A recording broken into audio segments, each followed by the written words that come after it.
Number 10. The missing link. According to a study posted by Cardiff University, scientists think they have finally found the missing link that foreshadows the Ice Age, and it's a little too real. What did they know before? Well, scientists knew that Ice Age cycles developed due to periodic changes in the Earth's orbit. The small variations in solar energy set off massive shifts in Earth's climate. But how remained a mystery? Well, now scientists think it has everything to do with the melting of the icebergs. Ha ha ha, well, isn't that interesting? When the Earth is in the right position and icebergs begin to melt away from Antarctica, immense volumes of fresh water move into the Atlantic Ocean away from the Southern Ocean. Therefore, the Southern Ocean gets saltier and massive changes in circulation patterns pull CO2 out of the atmosphere. We know that the less CO2 in the atmosphere, the colder the temperature will be as it reduces the greenhouse effect. Therefore, Earth moves towards Ice Age conditions. Now, I think we can be a little more scared of the ice caps melting. Number 9. Lion cubs. Lion cubs in ice? Well, yes indeed. The world is strange and wonderful, and it was once covered in a lot of ice. Union and Dina were the first cave lions to be found, and another was found more recently in Yakutia, Russia. Both sets of remains date back to the Ice Age around 12,000 years ago. The species uncovered went extinct 10,000 years ago, and these poor babies died in a really sad way. Either their mother died or abandoned them, and the newest cub is so well preserved that you can see how it went to sleep with its little head resting on their paw. They also found 2 other cave lions, Boris and Sparta, in the same area, both perfectly preserved and 18,000 years apart. These 2 little cubs also helped establish the appearance of cave lions without manes. But the most exciting thing about the remains is that it could be used for cloning now that we completed the genome. Interesting. Number 8. A wolf head. The wolves we have now are pretty massive, but imagine how big their ancestors must have been. Pavel Efimov was searching for mammoth tusks in Siberia, Russia, when he made an unexpected discovery: the head of an Ice Age wolf, perfectly preserved. Its hair, teeth, brain, and ears are fully intact after can't believe this, after 40,000 years frozen in the permafrost. These massive creatures were a little over twice the size of modern day wolves and could crush bone with their jaws. Definitely not the most friendly of creatures. It would have been a full-grown wolf when it died, but it wasn't killed by humans. Why was the head separated from the body then? Well, scientists believe that it died originally intact, but with the melting and shifting and cracking of the ice probably separated them. The most exciting part is that now scientists will be able to study the evolution of the modern day wolf. Number 7. Disease. I think we've talked about this on the channel before, but here we are again. In August 2016, 21 people were mysteriously infected by anthrax. This is just one terrifying discovery that scientists have made beneath the ice. Researchers are concerned that some of the world's most deadly viruses are trapped beneath the permafrost from the Ice Age. And based on this event, they don't seem to be wrong. Not only are they worried about the potential resurfacing of the bubonic plague or smallpox, but something even bigger. Something we may not even have heard of yet. Due to the rapid rate of the ice melting, it is only a matter of time before we figure this out the hard way. We've survived one pandemic. Is another waiting beneath the ice, one layer away from revival? I really hope not. Number 6. Giant animals. Considering we have started this list off talking about a lot of animals, it seems to make sense that we highlight a theme here. Ever wonder what it would be like to live in the Ice Age? Me neither, except for maybe right now, because it's boiling right now. Oh, it's so hot. Never mind. Way too hot. We're just gonna take this off. Ironically, it's way too hot in the studio today, so here we are.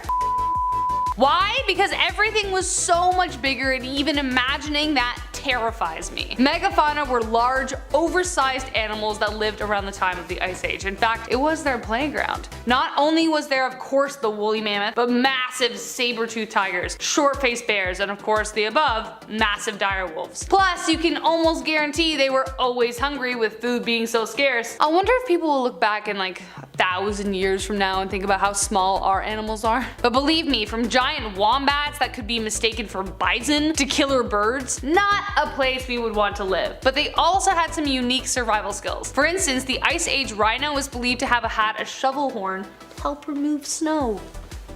That's kind of neat. Number 5. Human revival. Now, considering all the technology we have today, unless we have a day after the tomorrow kind of situation, if we have another Ice Age, we might be okay. Might. But I'm pretty optimistic because Homo sapiens were able to survive the Ice Age, so why not we? Despite not being hairy or thick-skinned. They were resourceful and inventive, relying on traps to catch their dinner. The hunting tools they had would have been limited to stones, knives, and arrowheads. Anything more complicated would have been really rare. So instead, they used traps, and this is where it would get kind of gruesome. Once their prey would fall prey to whatever traps were sent, the men would surround the injured creature and maul it to death. Hey, when you're hungry, and in a dog-eat-dog world, it's a privilege to care about how you will kill your next meal. Number 4, Mammoth House. What do you do when you don't have bricks and mortar? Well, you build a house out of, bones that you just find lying around. Yeah. According to an article posted in 2020, Russian archaeologists found a massive circle made of the bones of Ice Age creatures. The bones are from creatures that lived over 20,000 years ago. Not only are there 5 mammoths, but reindeer, horses, bears, wolves, red and Arctic foxes. And this isn't the only circle like it. There are around 70 Ice Age bone circles in 25 sites in Ukraine and Russia. Some of the bones were still joined together, which meant that they still had meat on their bones when they were added. In the middle, there are wooden poles that were presumably used to support roofs made of animal hides. There is still speculation as to whether they were used for homes, ritual, or storage buildings, but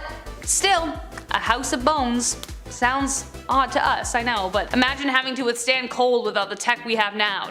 Desperate times call for desperate measures. Number 3, mini ice ages. Did you know that we may get a mini ice age before we get a really big one?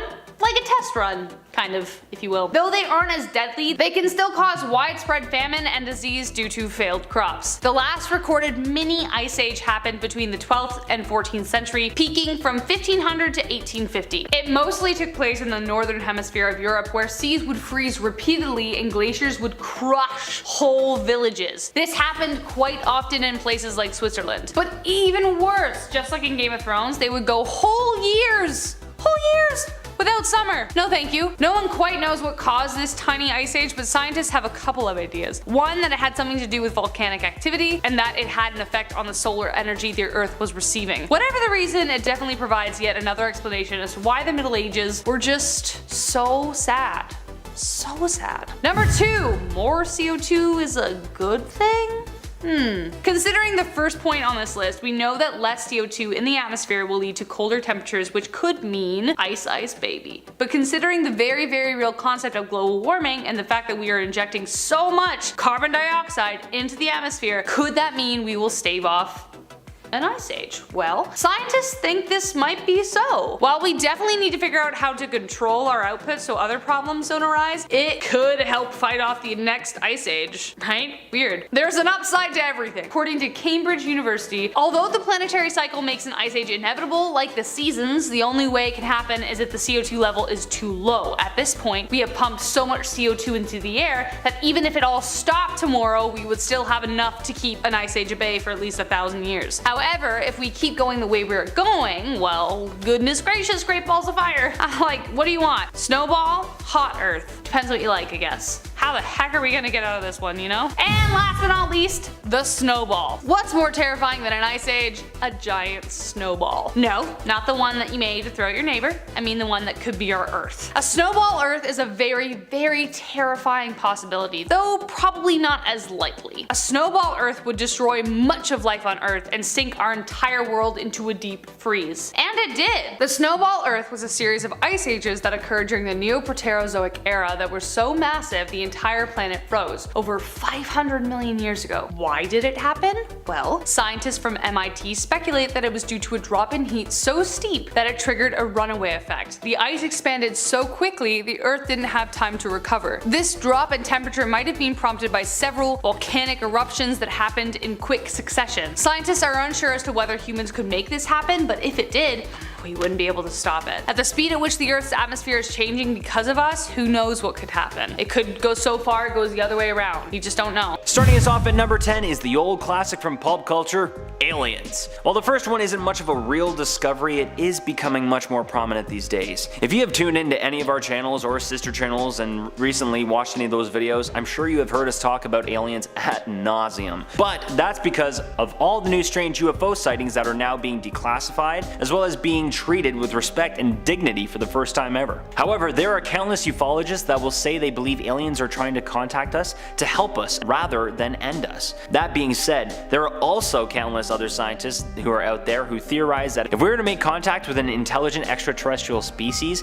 we might be in deep trouble. They could be here to take advantage of Earth's natural resources and could swat us away like a fly in a diner, or attempt to colonize our planet with or without our permission, or lastly, we could even destroy ourselves with the answer to, are we alone in the universe? The late physicist named Gerard O'Neill in a 1979 interview stated, "Advanced Western civilization has had a destructive effect on all primitive civilizations it has come into contact with, even in those cases where every attempt was made to protect and guard the primitive civilization. I don't see any reason why the same thing would not happen to us." I don't know, man. I'm hoping that if the answer to are we alone in this universe is answered within my lifetime, I'm really hoping it doesn't go down like that. At number 9, we have one that might seem obvious, but nuclear war. Okay, hold the phone here. There is a little bit of good news here. Limited exchanges like the terrible US bombings of Hiroshima and Nagasaki are fairly rare. Although, bombings unfortunately do happen around the world every single day in war-torn countries, which is very sad, but none that are nuclear in size. If nuclear war were to occur, it would most likely be a humanitarian catastrophe and harm many but not all human beings. That being said, that doesn't mean that's where the damage would stop. The possibility of nuclear winter is very possible in the aftermath of a nuclear war, and that is something to have cause for alarm. Nuclear winter could happen if enough nukes were detonated, and then the world's temperatures would decrease dramatically. After that, it would lead to disrupting food production and possibly rendering human life impossible. It's unclear how possible or how large of a nuclear war you would need to create a worldwide nuclear winter, but nevertheless, it is a possibility. But don't worry, here's a solution. I got it right here for you. Stop destroying each other. Wow.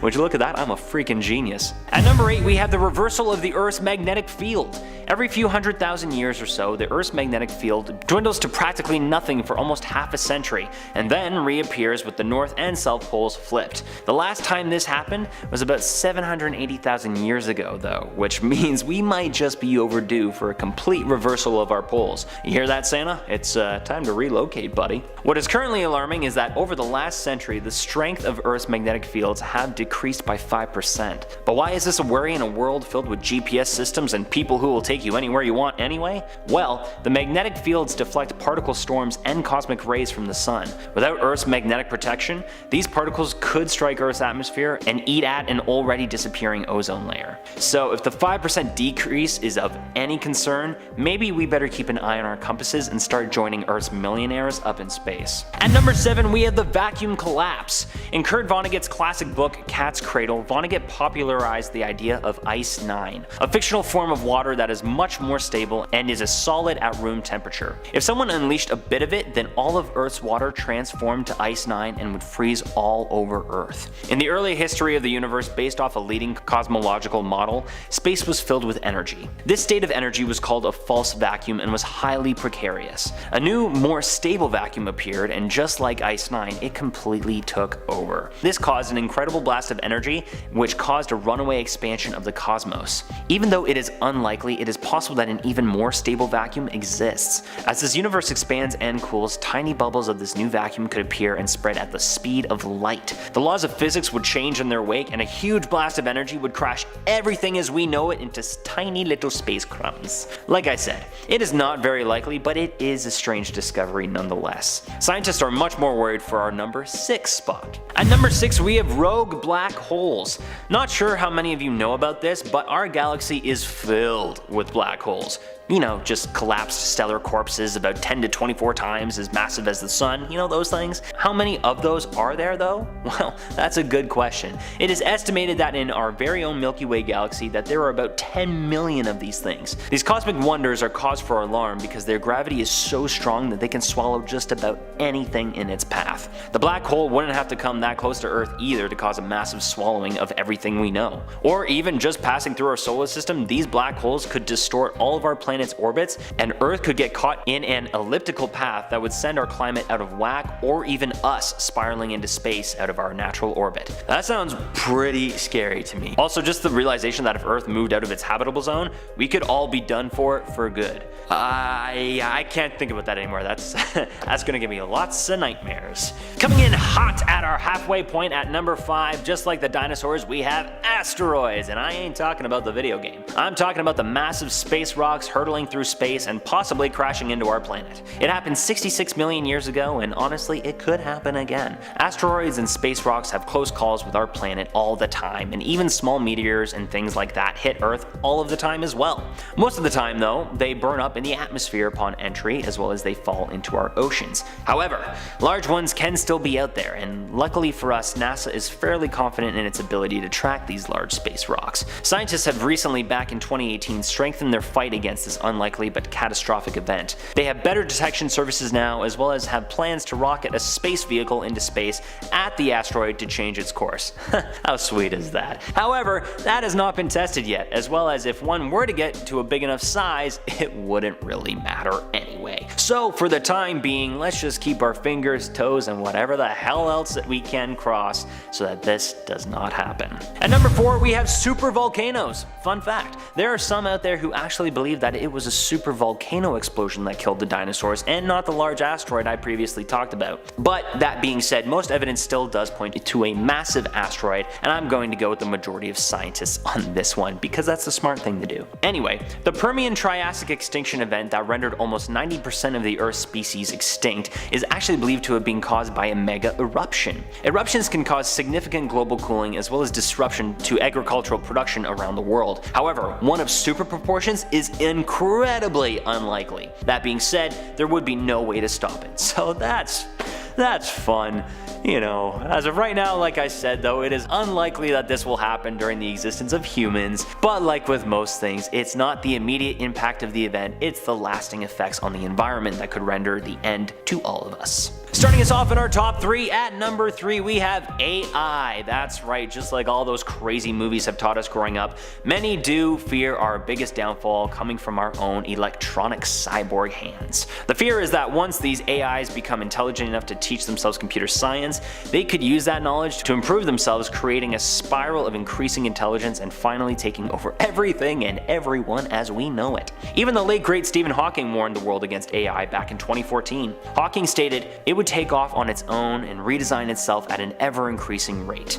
Yup, if Stephen Hawking said it, then you know there's something to it. So once again, you can find me in my end-of-the-world bunker. Coming in mega hot at number 2, we have climate change. That's right, this one we all known about for years, and we'll have to deal with for years as well. Corals are bleaching, seas are warming, temperatures are warming, hurricanes are happening more frequently, ice is melting, forest fires are raging, the list goes on and on and on. Yes, we are in a major battle to save our planet from the lasting and terrible effects of climate change, and if we do not do something about it soon, in our lifetime, it will only make things worse for the next generation, who may or may not see the truly horrid effects of climate change. So please everyone, just remember, you don't need to be perfect, we all just need to do better. Fight against companies who don't take our climate crisis seriously, educate, converse, do whatever you can, and sure enough, we will have a ripple effect of saving our planet. And just remember, it all starts with just one tiny action. And finally, coming in at our number 1 spot is the unknown. That's right, the scariest and strangest discoveries that could end all of humanity as we know it are the ones that haven't even been thought of or discovered yet. I don't even want to think of what else could be out there after going through this list today, but if one thing is for certain, it's that most of these we have control over, and we should most definitely take control over. Like I said earlier, see what happens when we all start looking out for each other in the smallest and most unexpected places. It creates a ripple effect and leaves us just a little bit better off. Unless it's an asteroid or a supervolcano, then we're all Number 10.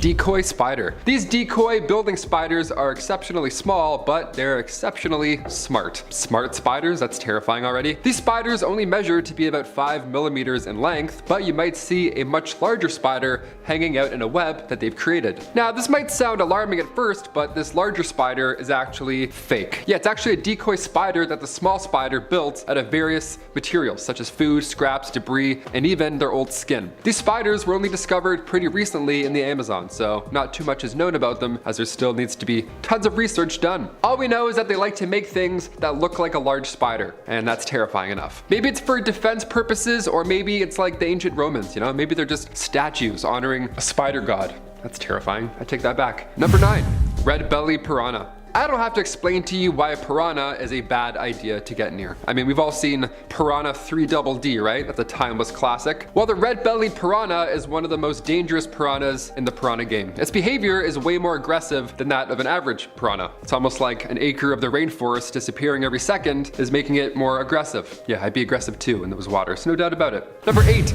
the electric eel. I say, ooh, girl, don't touch this.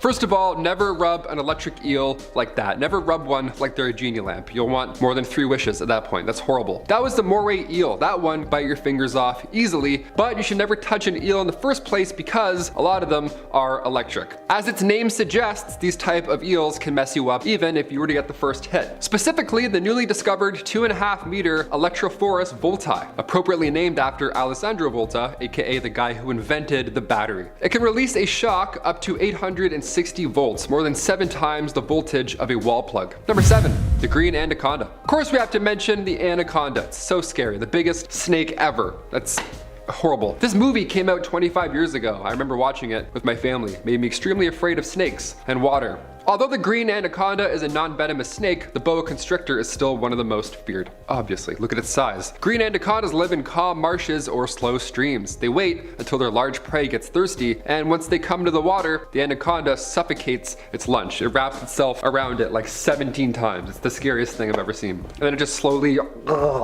eats it. It's so scary. It's so dinosaur, really. Anacondas hunt prey that's larger than us humans, so if they wanted to, they could for sure just swallow us whole. There's only no evidence of it happening because humans rarely interact with them. So yeah, let's keep that ratio at the 0 point. That would be great. Don't be the first guy to get eaten by an anaconda, please. Number 6, the boiling river. Ooh, this one's hot.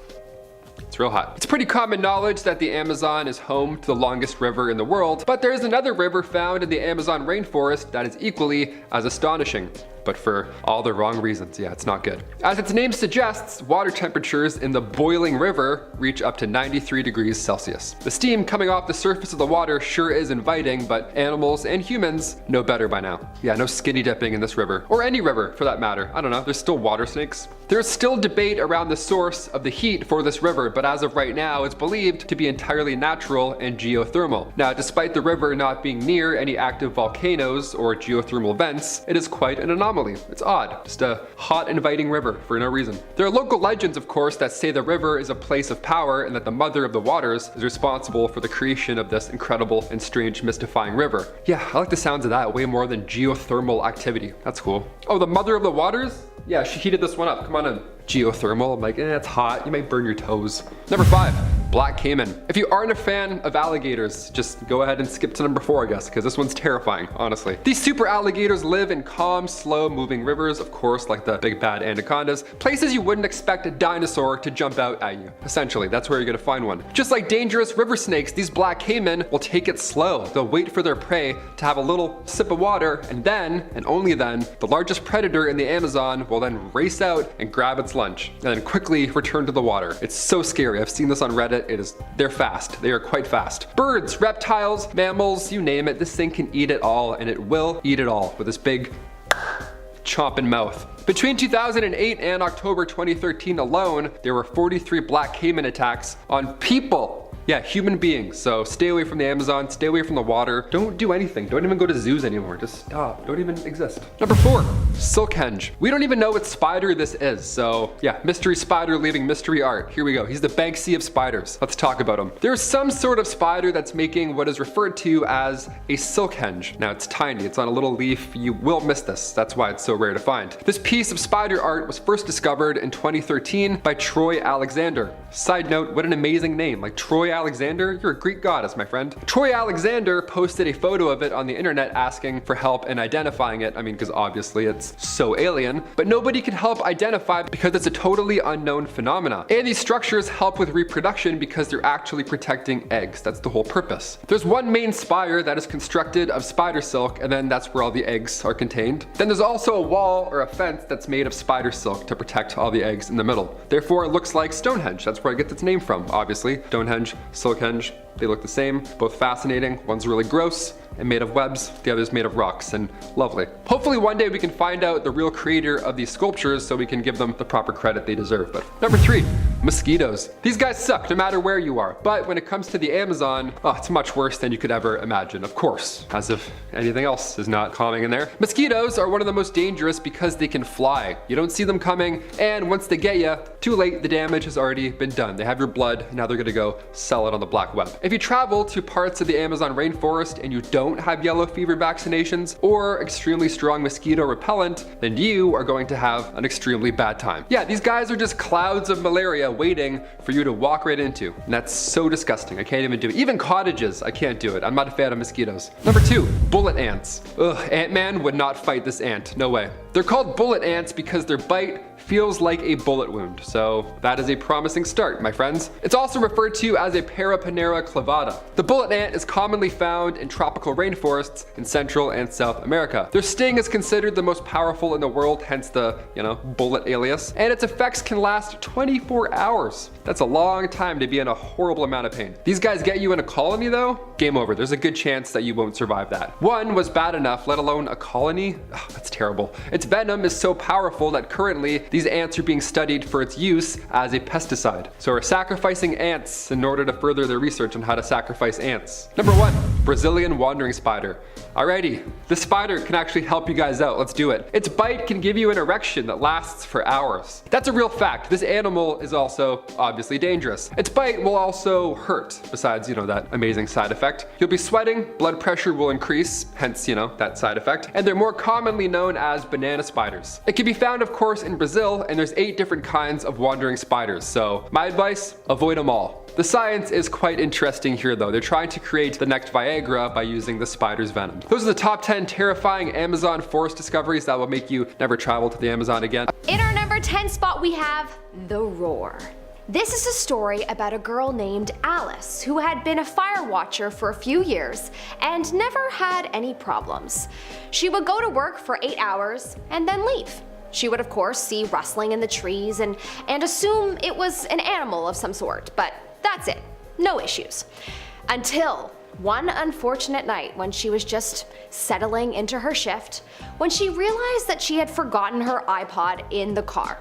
She knew that it was highly discouraged to leave the tower, especially after sundown, but man, music is her everything, and she felt that the potential mental torture from not having it would be worth the risk. So as quick as she could, she left her base, ran to her car, and grabbed her iPod. She said that it couldn't have been more than 10 minutes in total. When she returned, she noticed that the door was open. Ah, crap. She immediately looked for cover to hide. About a minute after finding cover, she heard a deafening roar that she swears sounded otherworldly, and then she heard something that sounded like big footsteps leaving. After some time had passed and she felt sure that the creature had left, she slowly made her way to the tower. But when she opened the door, much to her surprise, it appeared untouched, almost as if no one even went inside. To this day, she's still confused about that night. Maybe she was just tired and hallucinated the whole thing, but she swears she was not on any illicit substance and that roar was monster-like. In our number 9 spot we have The Men in Black.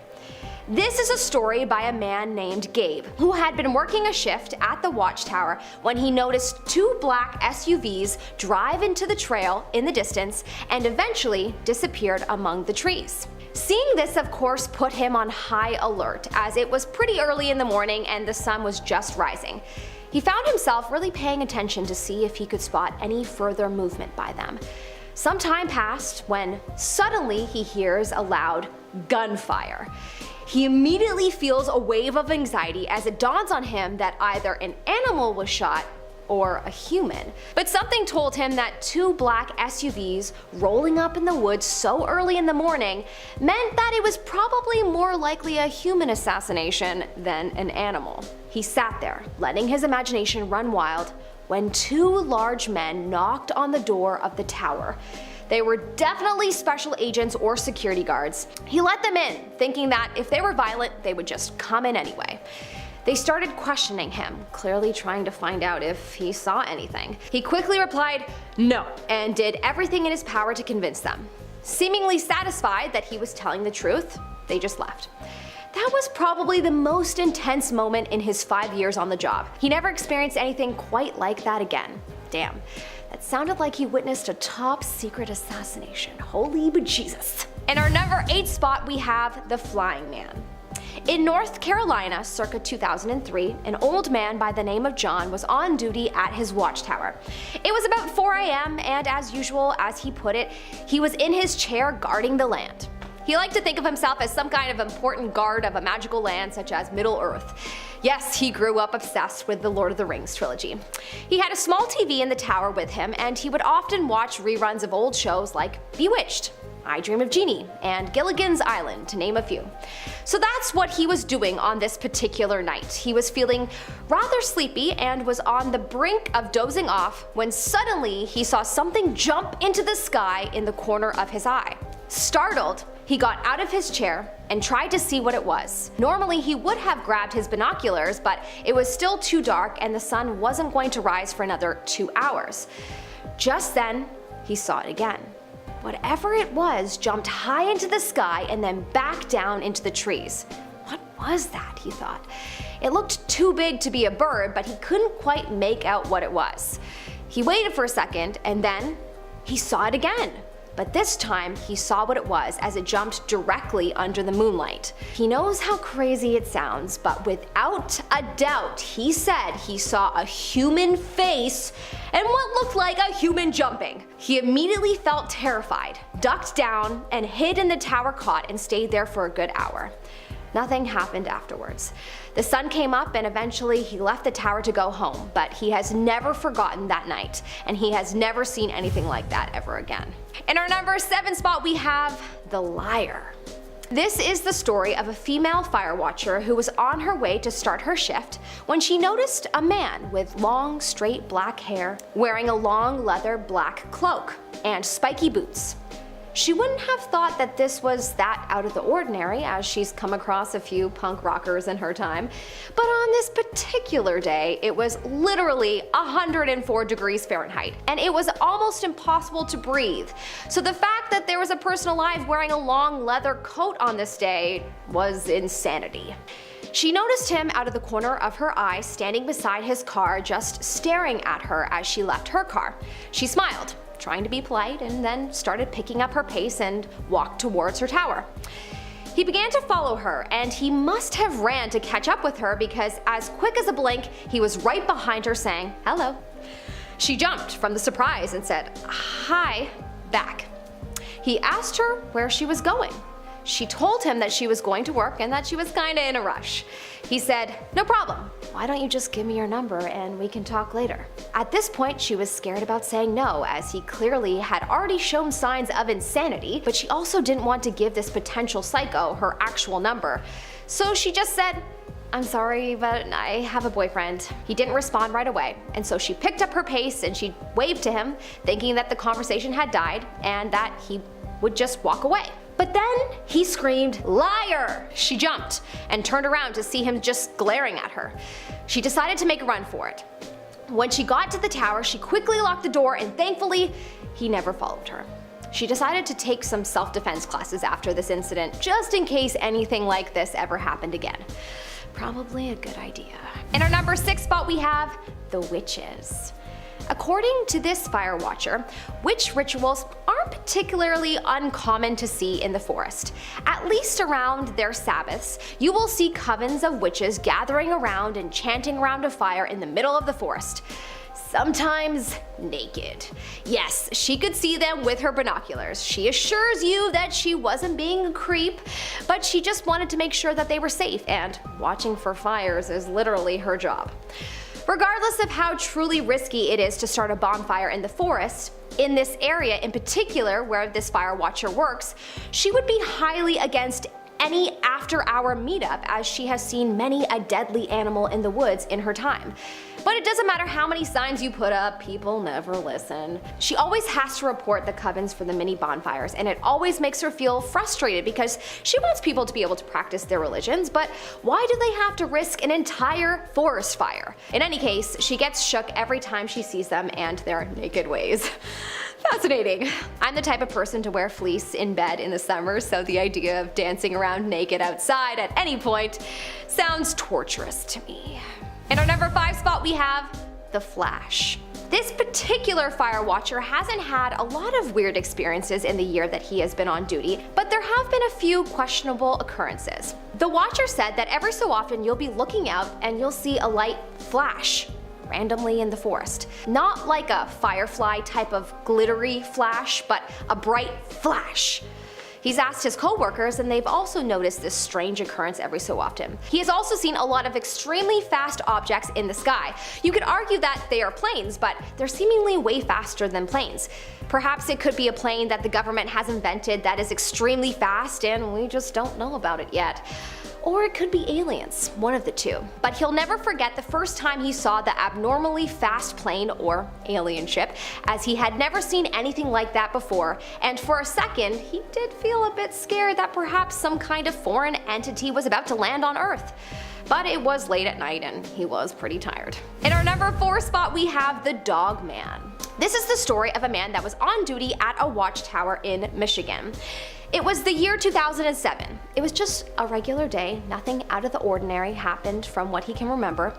He had a 9 p.m. to 6 a.m. shift, and so he was getting ready for another long night. The night had gotten pretty dark fairly quickly, and so he was looking out into basically an almost pitch black wonderland with a million stars in the sky and the moon being the main source of light over the forest. Some time had passed when all of a sudden he heard the weirdest howl that he had ever heard before.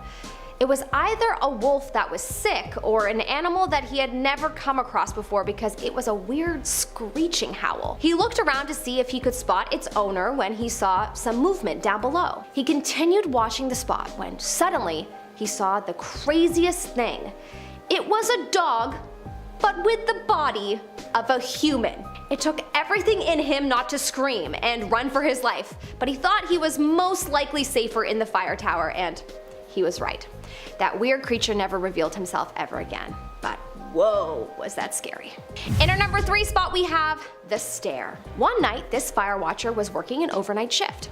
She was very aware of campers being in the woods that night because it was summer and people tended to camp in her forest quite a lot. So it wasn't alarming for her to see a man walking through the area below her tower, as she assumed that it was just one of her campers. But when she got a closer look at the man, she noticed that he was holding a knife in his hand, in a very horror movie-like way. And the next thing she knew, the man was looking up at her, and they were having a full-on staring contest for what she said felt like an eternity. The man, still holding the knife, smiles at her, then continues on his way. She immediately checked the locks on the tower to make sure that they were locked, but she never saw him after that. Probably one of the creepiest, most alarming 20 seconds of her life. In our number 2 spot we have the Spaceship. This particular fire watcher, by the name of Kyle, began telling his story by prefacing that being a fire watcher and a forest service worker, you see a lot more strange things that you can't rationalize or explain than you do fires. He would not recommend this job to anyone that fears the unknown. One memory that he will never forget is of a light in the sky that was just lingering. He became particularly interested in it because it didn't look quite like a star. It was this skinny vertical object that was bright and just hanging out in the sky.